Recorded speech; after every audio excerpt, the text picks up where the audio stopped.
How to use Google Authenticator. Hello everyone, welcome to this channel. I'm Emily and I'm here to help you out today. So without any delay, let's get started. So first of all, make sure that you have your Google Authenticator application downloaded on a device, and then make sure that you are logged into your account. So as you can see, I've already logged into my account. So here it says that looks like there are not any Google Authenticator codes here yet because it's new for me. So I'm going to go back, and since I want to authenticate my Facebook, I'm going to go to the Facebook application over here and just make sure that you're logged in. Then go to the settings and then tap on see more in account center. Then go to the passwords and security and then tap on two-factor authentication over here. Then select the profile that you want to choose the authentication app for and select on authentication app over here.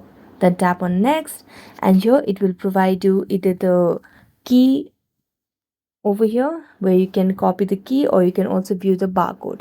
So I've already selected on the barcode and I have already made the screenshot, but you can also directly go on the view barcode and then scroll down to scanner and scan this barcode. Go to the gallery and then tap on the scanner option over here. Now as you put on the scanner, it directly gives you the token, and you just have to tap on yes. And if you want to add, and here you'll be able to add your Facebook as in the Google Authenticator application. So thank you so much for watching this video. See you next time.